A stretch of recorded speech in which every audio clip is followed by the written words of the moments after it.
Welcome to Buddha TNPSC academy. Polity ரிலேட்டடாக ஒரு amendment act பார்க்கலாம், வாங்க பார்ப்போம்.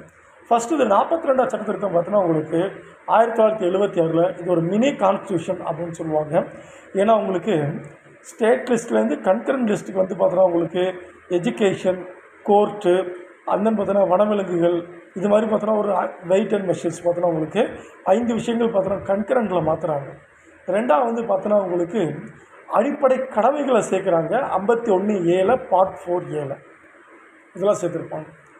அந்தன்னு பார்த்தோன்னா உங்களுக்கு கேள்வி என்ன கேட்டிருக்காங்க, சொத்துரிமை வந்து எதன் மூலமாக நீக்கப்பட்டுச்சுன்னு கேட்டிருக்காங்க.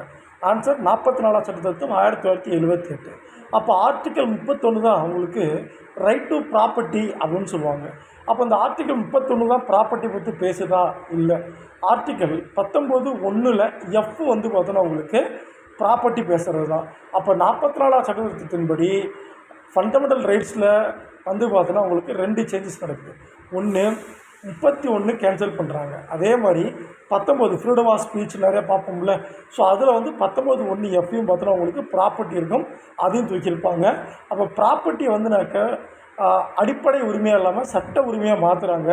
ஆர்டிக்கல் 307 கொண்டு போய் வைக்கிறாங்க. ப்ளஸ் இது வந்து எங்கே வைக்கிறாங்கனாக்க பார்ட் 12 பண்ணி வைக்கிறாங்க. ஞாபகம் வச்சுக்கோங்க. தேங்க்யூப்பா.